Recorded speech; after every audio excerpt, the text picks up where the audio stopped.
again for week 4 of the Conversation live chat. My name is O'Brien Dennis. I'm a male survivor of sexual abuse. I'm an author and advocate, and I'm also the founder, president, and CEO of the O'Brien Dennis Initiative. So just a bit about what we do. The O'Brien Dennis vision is to create an environment where men and boys can speak fully about sexual violence and grow free from sexual abuse. So what OD did in 2014, we took a non-conventional approach and we started a male survivors group. The group is run by survivors. There is a clinician or a therapist that is a part of the group, but they actually aren't really taking part in the group. They're on the sideline just in case one of the men in the group experience some level of trauma. They're just there for support. But the group is run only and solely by the men.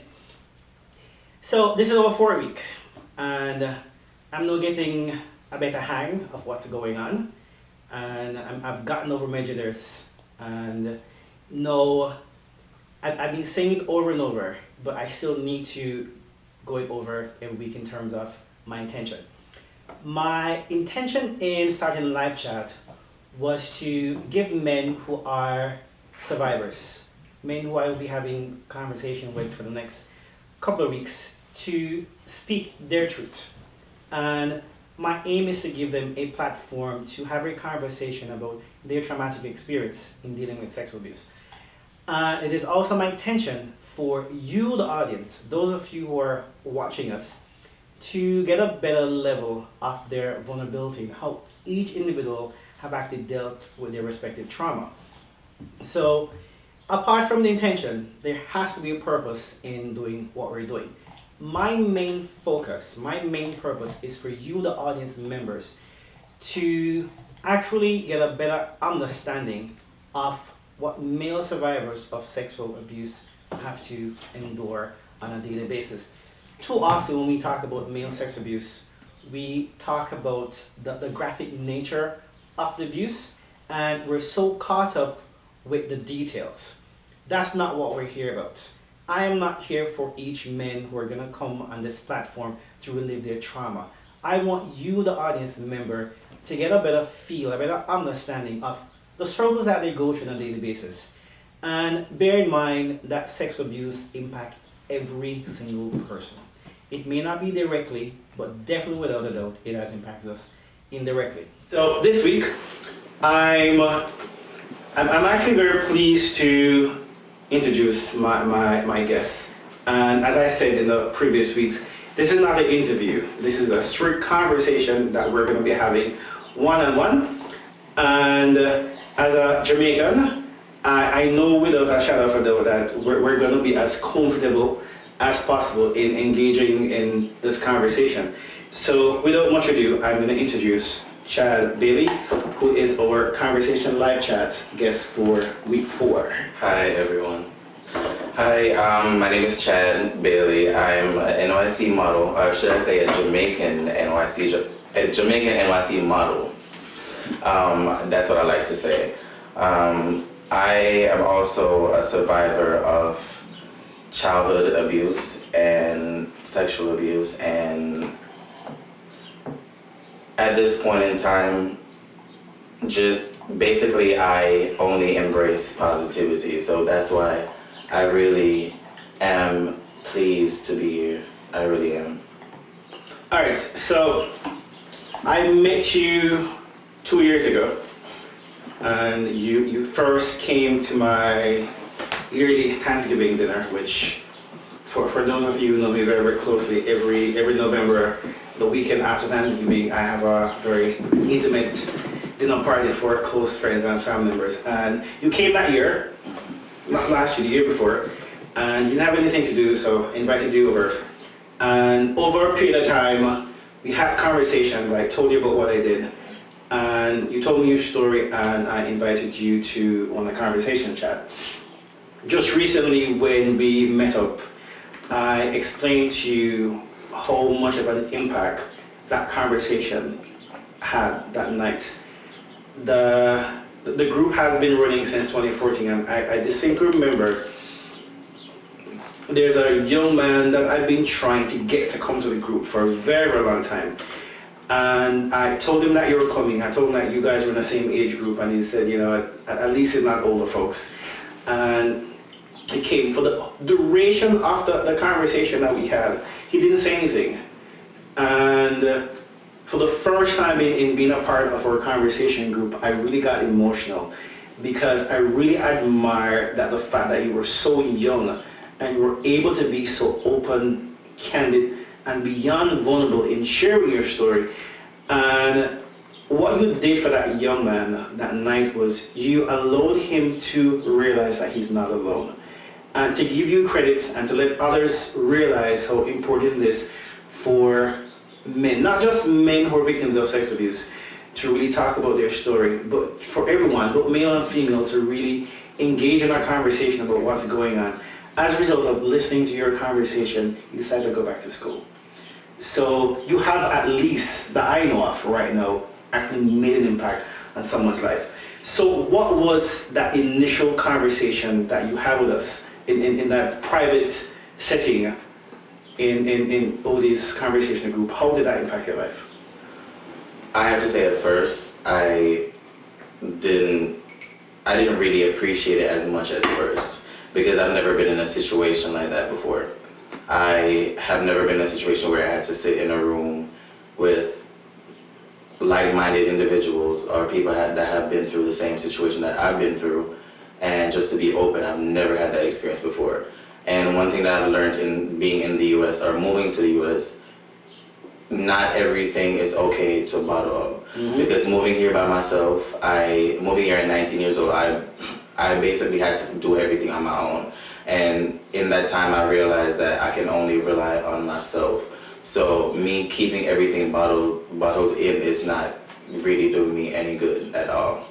So that conversation was just exactly what I needed during the time that I moved here to actually better myself. So we decided to do the conversation, to take a non-traditional approach, because too often there's this fear, and as Jamaican, as black men, there's a stigma that comes when it comes down to therapy and dealing with certain trauma. And I'm a firm believer that no matter what we do, we can't normalize trauma. Have you ever sought professional therapy? I've attempted. I can say that I've attempted once, and that was last year. And the reason I have a slight fear of letting other people see me at my most vulnerable moment. So I tried it for basically 30 minutes. Okay. And within the 5 minutes of that 30 minutes, I was almost ready to cry. So initially, like at that moment, I just basically shut my mind down, which I shouldn't have. But it's definitely something that I am gonna try again in the future. So I'm really happy that you touched on a word that's called vulnerability. So for those who are really watching us very, very keenly, every week on set, there's Daring Greatly by Dr. Brené Brown. For most of you who are Oprah fans would see Dr. Brown on Oprah quite often. And she's a trained psychologist, and she talks about shame and vulnerability a whole lot. And I've learned the most about shame and vulnerability reading her book. My question for you is, what does vulnerability look like for you? Vulnerability, basically to me is, and I could be wrong, but just to me is me basically being open, being willing enough to open my life up and allow people to enter, basically. You're not far off. That's exactly what it is. Vulnerability is the ability to live in your truth, stand in your truth, to be your authentic self. This process that we're having right now, you being able to share your life story with so many people that's on the outside right now, total strangers. This is the art of what vulnerability really means. And I really applaud you for taking that much courage to be that open. Thank you. So, outside of vulnerability, there's one word that we tend to couple with vulnerability, and that is shame. Mm-hmm. So, I know firsthand my shame that I had to deal with as a young man growing up. So what does shame look like for you? Whenever I think about the word shame, there's only one thing that keeps flashing in my mind, and it always has to do with my mother. At the end of the day, everything that I try to do, I make sure that it's not only beneficial for me, but it's also beneficial for her. Because my mother has always been the only person. My mother and my grandmother has been basically the only people in my life that I have had that close. Okay. So shame for me is basically just a big fear of humiliating my mother, if you know what I mean. That's just mine. You know, as a Jamaican, I can easily relate to that because telling the story and having the family members and the aunts and everybody who we really aren't that open and candid with, just hearing the story, I can easily understand how the shame comes about. So, at what age did the abuse start? About 7. Okay. About 7. I know I was in the grade. It started off in the 2nd grade, and this was basically by a family member, which I will not basically say the name, but this was a family member. And I didn't know how to deal with all of that at the time. I grew up being an only child, so me only seeing my mother and her stressing to make sure that I'm okay. A lot of times, you as a kid, you don't really want to add stress to your mother. Even as young as you may be, it is going to come in your mind. You're not going to want to get your mother stressed out or anything like that. No one's going to want to do that. So during at that time, I also didn't understand what was happening fully, but I knew it wasn't right. I knew something was off. I knew something was wrong, but I didn't know how to handle everything by myself. The reason why that incident actually stopped, or why the abuse actually stopped, let me go back. Sorry. So it happened for basically about a couple of years. Oh. And as I said, I was in the 2nd grade, so I was moving up the ladder, and it was just like me having to go to school every single day, having this at the back of my mind, and I have to do schoolwork at the same time. So it was kind of hard back then, but one thing that I've always used to cope with stress is music. All right. And that's been ever since I was little. So I'm going to touch about our Jamaican culture, and I'm not even too sure how much I should tie religion in, but I'm a firm believer that as a Jamaican, as a Jamaican, we have to tie Christianity with our culture because they're both intertwined. Yeah. So, as a child growing up, I know the level of fear that you were going through. And yet again, I have to allow the listeners to realize that without that trust component, the abuse cannot happen. We're so caught up with the myths and the stigma that comes with sexual abuse and sexual trauma. And there's this notion that sexual abuse has more to do with stranger rape. At least 80% of kids or sex abuse know who their perpetrators are. It is someone in the home. It doesn't necessarily have to be a family member. You see that close family friend, the neighbor that is right across the street, the person who you would never even fathom or believe that this person has done harm to your child. So, at what point did you tell your parents or tell your mom? And if you did, how did they react to you? This is actually my first time saying, this is my first time saying it out loud like this.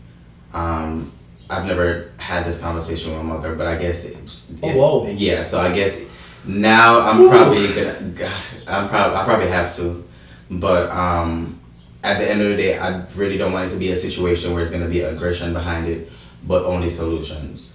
And but I haven't said it to my mother, but there is another family member that knows about it because that family member has been through the same thing with the same person.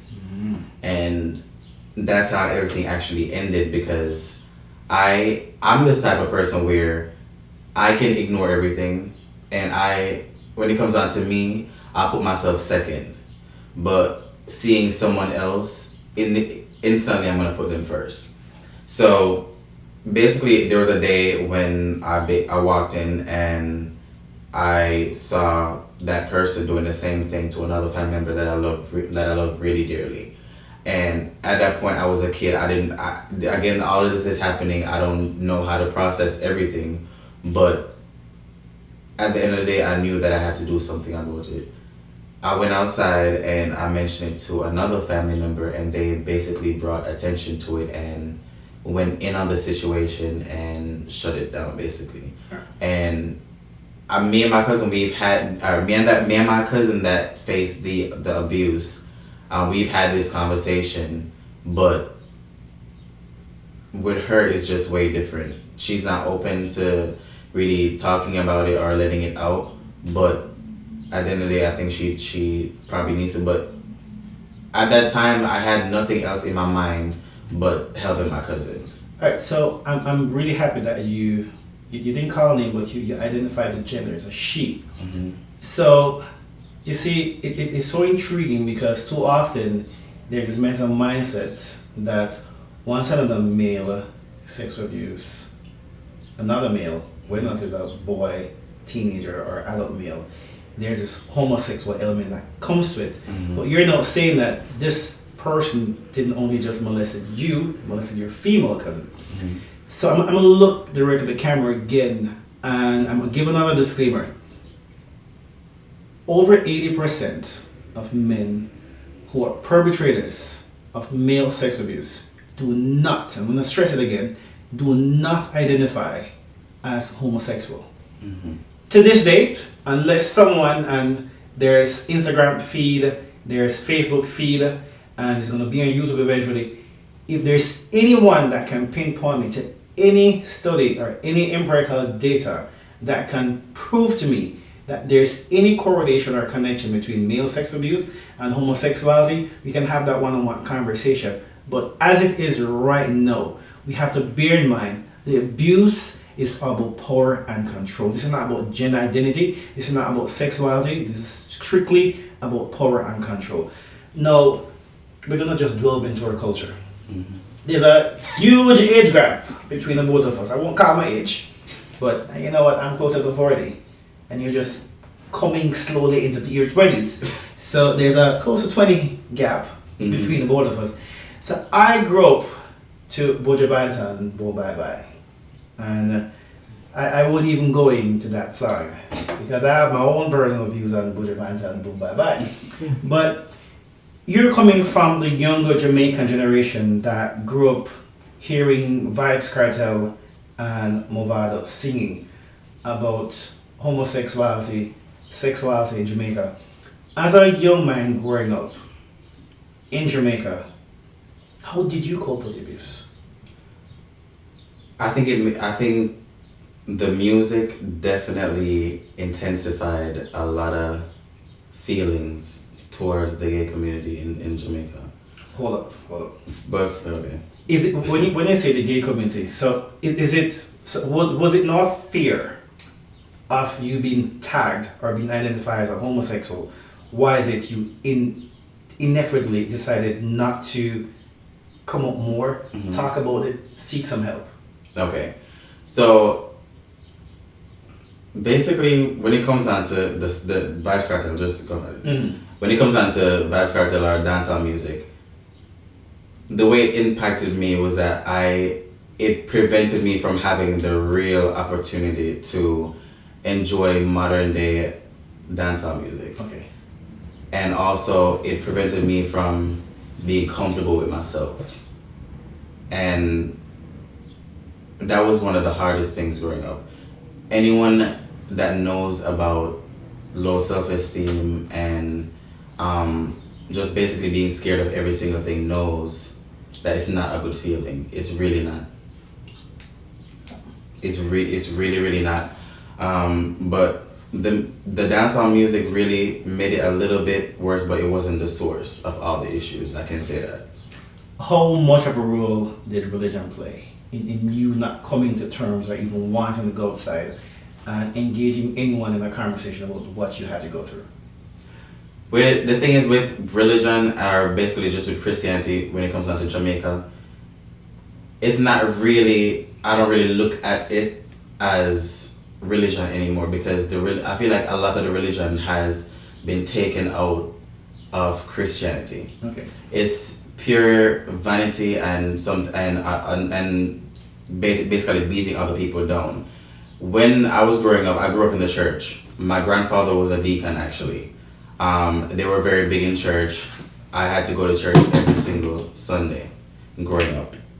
And so just the thought of going to church every day, them preaching about the same thing that you're going through, not even saying, just come forth, let us talk about it, or let's just come to the preacher and let us, discuss it, let us try to resolve it, let us see what the issue is or what the situation is.